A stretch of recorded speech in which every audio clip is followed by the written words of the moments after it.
자, 한국은행이 어제 처음으로 0.5% 빅스텝 금리 인상을 해서 한국에서 0.25 단위로 금리 인상을 했는데 사상 처음으로 이 빅스텝 0.5를 인상한 이유가 결국은 어제 밤에 나올 미국 날짜로 13일 소비자 물가지수 발표에 의한 미국 연준의 자이언트 스텝 0.75 이상의 금리 인상을 대비해서 선제적으로 올렸다. 한국에는 생색내기 좋아하니까 한국은행이 어제 선제적으로 대응했다라는 그런 효과를 낳으려고 빅스텝을 했는데요.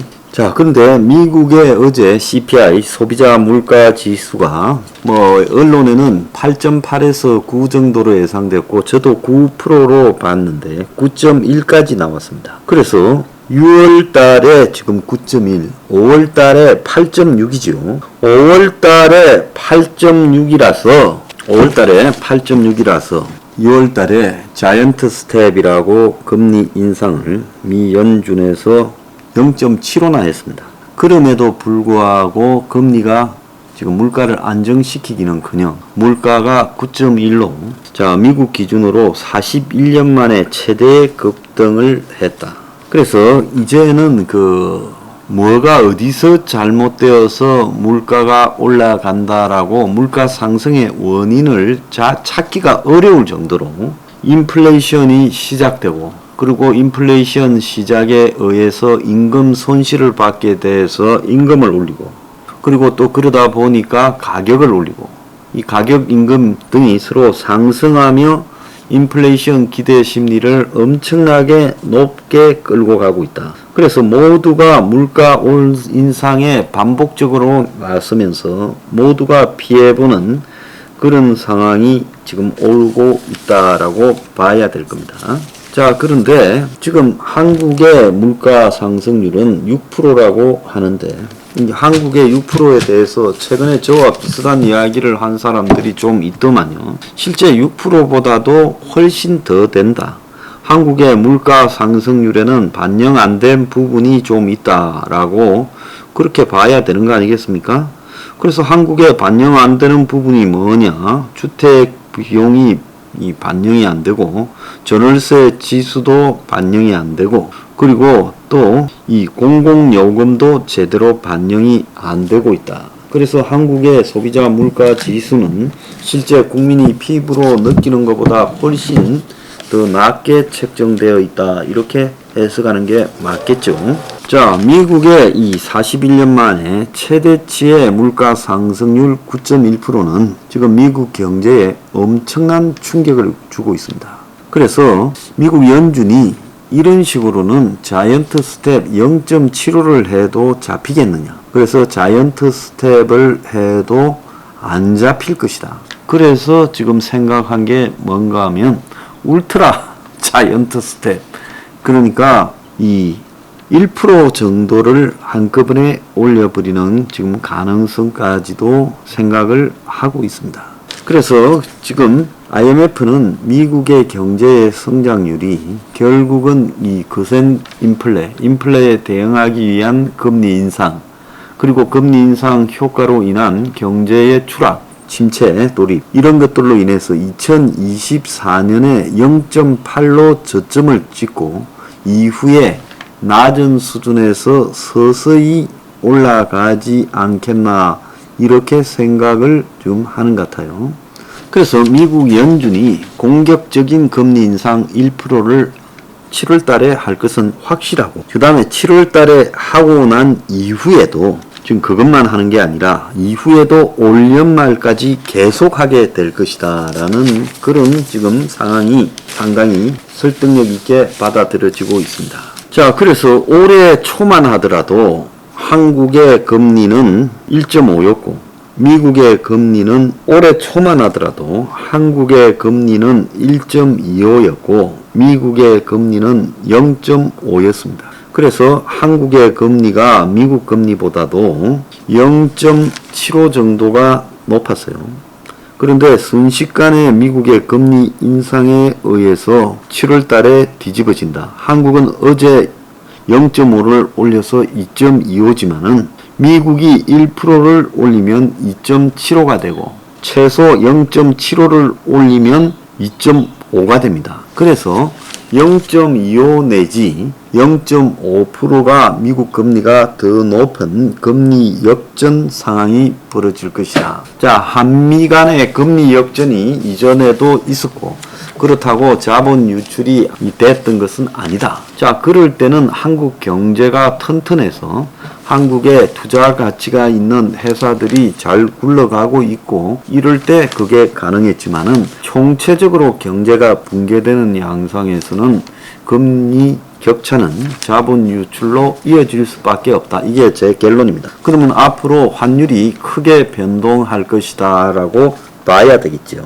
하나는 어제 연말 기준금리가 2.75에서 3%, 최고 3%라고 했는데, 자, 미국이 만약에 1%를 올리면 2.75입니다. 그러지 않습니까? 그런데 1% 올리고, 그리고 미국이 연말까지 0.25만 올리겠습니까? 상반기에 다 올리고, 하반기에는 빅 스텝으로, 아니, 울트라 자이언트 스텝으로 1%만 올리고 더 이상 안 올립니까? 천만의 말씀이에요.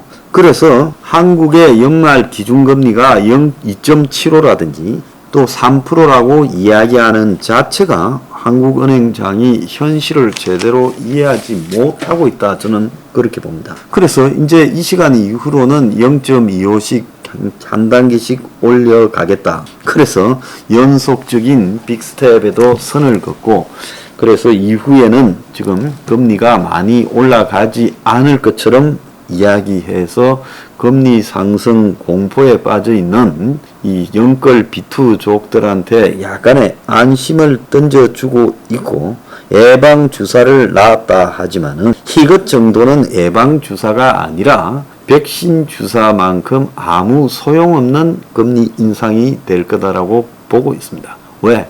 기껏 0.5% 올려놓고 엄청난 일을 했냥 폼 잡고 있는데 그걸로 감당 불가하다라는 이야기입니다. 연말까지 3% 웃기는 소리 하지 말아요. 미국 경제는요, 금리를 더 올려야 될 거고, 올림에 따라 이 극심한 경기 침체로 올 겁니다. 그래서 극심한 경기 둔화와 침체에 빠져들면서요, 그러면서 결국은 이 대공황적 분위기가 조성이 될 거예요. 그렇다 하더라도 미국은 지금 금리를 올리지 않으면 인플레를 잡지 못하고 인플레가 이런 속도로 올라가게 되면 나중에 10%대의 인플레가 발생하면서 미국 경제를 미국의 이 국민들 삶을 완전 파괴할 겁니다. 그래서 미국이 금리를 방치하느냐 아니면 경제 침몰을 이렇게 각오하느냐 해서 경제 침몰을 각오하는 쪽으로 가고 있다. 그래서 어제 이창용이가 주식 부동산 가격 조정 못 피할 상황이라고 영끌 투자자한테 공개 메시지를 보냈는데 공개 경고를 했다라고 해석돼요. 인플레 위험 생각하며 결정해야 된다는데 지금 20, 30대는 한 번도 경제 생활을 시작한 이후에 인플레를 경험해보지 못했는데 돈을 집을 살 때 3%로 빌리면 평생 그 수준이 될 거라 했는데 이게 금리가 올라가면 상상을 초월하는 일이 벌어질 수 있다. 경고는 이미 더 이상 여기서 집 살 사람이 있을까요? 이미 산 사람들에게 그런 사후 약방문 같은 소리를 하는 것이 무슨 소용이 있겠느냐. 그래서 이자 더 주는 미국으로 돈은 빠져나가고 한국 주식은 사실상 미국의 투자가들한테는 당분간 포기되었다라고 봐야 되죠. 그렇기 때문에 자본 유출이 극심해질 것이다 라고 저는 보고 있습니다. 일각에서는 급등했던 유가가 하락세다 내지는 물가 상승이 정점을 찍었다 뭐 이런 말을 하고 있어요. 그래서 유가나 곡물가가 안정세로 가고 있어서 지금 긍정적인 향후 물가 영향이 기대된다. 물가가 좀 내려가지 않겠나 기대하는 사람도 있습니다. 그런데 지금 이 코로나 상황을 한번 봐야 되죠. 지금 이번에 오고 있는 BA5 이후에 또 더 강력한 변이가 온다. 그리고 우크라이나의 반격전이 하반기에 시작되면서 세계는 더 어려워질 것이다. 이렇게 봅니다. 우크라이나 전쟁의 영향이요. 그래서 이런 것들을 생각하면 일부에서 지금 식량이나 유가 등에서 안정세가 있다라고 하고 있지만 이게 또 다른 변수에 의해서 또 흔들릴 거라고 보고 있습니다. 결국은 이런 물가가 내려갈 만한 기대들도 이 일순간이지 다시 또 올라가는 방향으로 자리를 잡으면서 연준은 심리를 끄야 된다. 결국은 자산 가격 추락만이 금리 인상을 상쇄시킬 것이다. 이렇게 보고요. 자산 가격 추락을 통해서 그리고 또 경기 침체를 통해서 물가를 잡을 수밖에 없다는 거예요.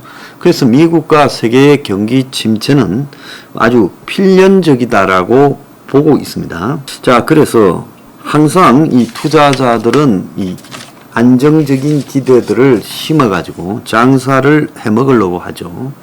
그래서 이는 안정적인 기대라는 것은 현 시점에 물가 상승의 원인이 엄청난 돈을 풀어서 발생한 거라는 것을 생각한다면 그것은 상식적으로 있을 수 없는 거다. 화폐 남발에 의해서 지금 물가 상승이 시작되었다. 그리고 그 과정에서 한 10년 이상의 긴 물가 상승 자산 버블이 있었다.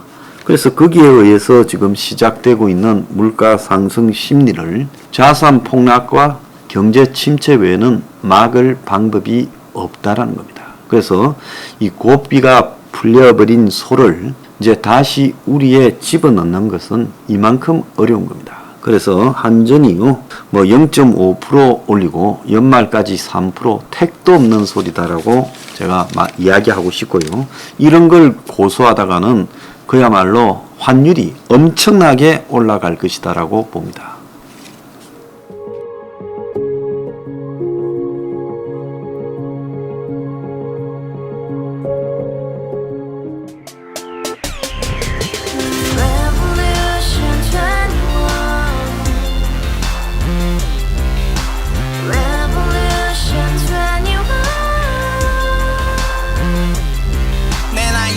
월세 30 코인빚만 300 서울에 온 지 벌써 10년 아둥바둥 버텼지만 여전히 난 반지 하에 제왕 곰팡이 연문제약 내비랭 깡통망통 완전히 폭망 구시원 창문만큼 작아진 내 꿈 연애 결혼 내 집 모든 게 헛꿈 1년 전 떠난 여친 울며 말했지 같이 살자 평생 가본 게 꼭꼭꼭하지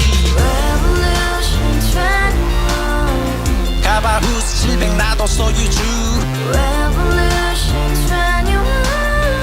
가바후스 700 나의 소유주 택시기사 우라부지 마트 캐셔 울어무니 우리 집안 다 털어봤자 후줄 그래 개선민 내미래 거기서 팍 끝난 거지 팍더 이상 노력 따윈 괴물이 스펙 찾아서 말리 비오는 날 알바 잘려 맨날 학원 날 개쳐 발려 밤비 내리는 양화대교 홀로 걷고 있을 때 현수막에 아로 새겨진 평당 700짜리 아파트 다같이 소리 질러 혁명 21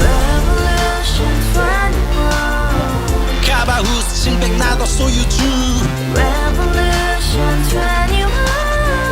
가바후스 700 나의 소유주 You and I, we live together in the house. Brand new day, and your dream had just begun. Revolution 21, only hope and happiness. 너의 곁에 내가 영원히 지금까지 정치인들 입만 열면 찝찝찝 개소리 멍멍멍 쳐다 하면 뻥 잘난 부모 만나 잘난